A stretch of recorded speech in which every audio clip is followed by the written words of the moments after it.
ગત નવેમ્બર માસમાં સુરતના હજીરા ખાતે રેન્જ ફોર્સ ઓફિસર તરીકે ફરજ બજાવતા સોનલ સોલંકીની પોઈન્ટ બ્લેન્ક રેન્જથી ગોળી મારી હત્યા કરી દેવામાં આવી હતી।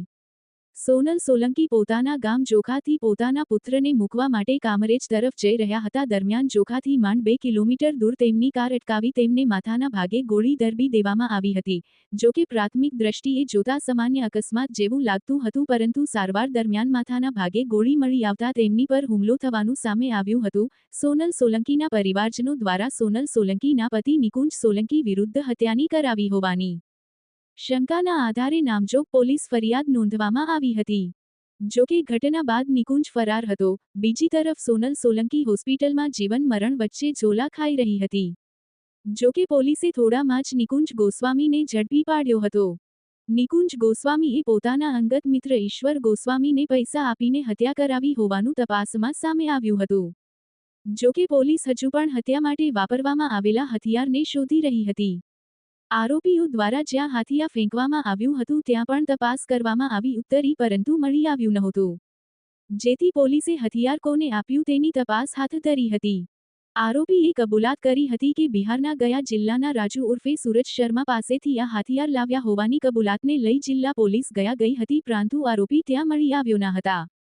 જો કે સુરત જિલ્લા પોલીસ બિહાર પોલીસના સતત સંપર્કમાં હતી। જો કે આખરે બિહાર પોલીસ હાલ 15 દિવસ પહેલા અન્ય એક હત્યાના ગુનામાં આરોપી રાજુ ઉર્ફે સૂરજ શર્માની ધરપકડ કરી લીધી હોવાની જાણ કરતા સુરત જિલ્લા પોલીસ બિહાર પહોંચી હતી અને ટ્રાન્સફર વોરંટથી આરોપીનો કબજો લઈ આવી હતી।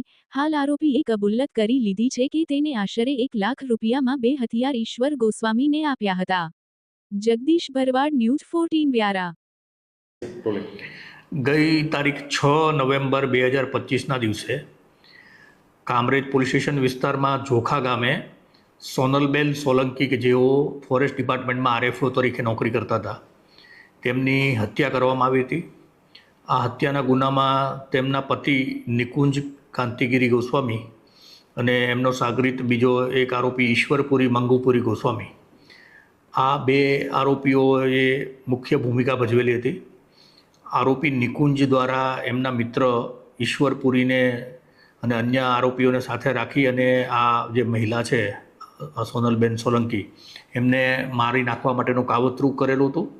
અને આ ગુનામાં જે હથિયાર વપરાણ હતી, પિસ્ટલ અને કાટીસ, આ જે છે એ બિહારની અંદર ગયા ખાતેથી ઈશ્વરપુરીએ જઈ અને હથિયાર મેળવેલા હતા। એ વખતે આરોપીની પૂછપરછમાં 2 હથિયારો, 2 પિસ્ટલ અને અમુક કાટીસ મેળવી અને આ ગુનામાં પછી એ હથિયારનો ઉપયોગ કરવામાં આવેલો હતો।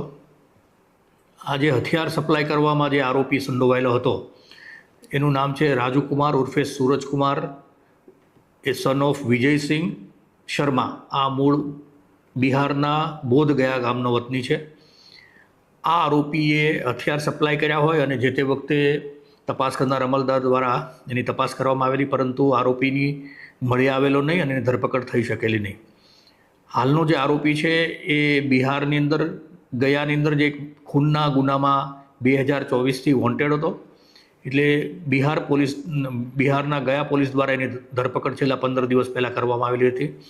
અને આપણી અહીંની પોલીસ સતત ત્યાંના પોલીસ સાથે સંપર્કમાં હતી।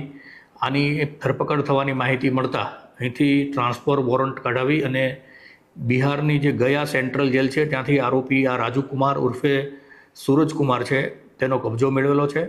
ગઈકાલે નામદાર એટ્રોસિટી કોર્ટ, સેશન્સ કોર્ટ જે સુરત છે તેમાં આ આરોપીને રજૂ કરી અને તેની 10 દિવસના રિમાન્ડની માંગણી કરતા નામદાર કોર્ટે દિન 5ના રિમાન્ડ મંજૂર કર્યા છે। આ આરોપી છે એ ગુનાહિત ઇતિહાસ ધરાવે છે। લગભગ 7 કરતાં વધારે ગુનાઓ તેની સામે બિહાર, મધ્યપ્રદેશ, દમણ અને ગુજરાતની અંદર દાખલ થયેલા છે। અન્ય એક ખૂનનો ગુનો પણ એને કરેલો છે, એટલે 2 અત્યારના પણ આ જે ગુનો છે એ પણ ખૂનનો ગુનો છે। આમ 2 મર્ડરના ગુનામાં છે અને બાકી અન્ય ગુનાઓમાં સંડોવણી છે નહીં। આરોપી ખૂબ જ રીઢો છે। પૂછપરછમાં અત્યારે એમણે એવી કબૂલાત કરી છે કે આ બંને હથિયાર જે ગુનામાં વપરાયેલા હતા એ હથિયાર અને કાટીસ એણે જે આરોપીઓ છે, જે અગાઉ પકડાયેલા આરોપીઓ, એમને આપેલા છે।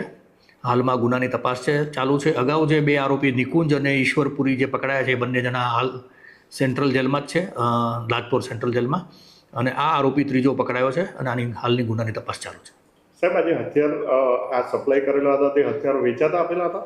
હા। ઈશ્વરપુરીએ આ હથિયાર છે એ બિહાર ખાતે જઈને લગભગ 1,05,000 ખરીદ કર્યા હતા અને આ જ આરોપીએ એને પાસેથી પૈસા લઈને 2 હથિયારો આપેલા હતા.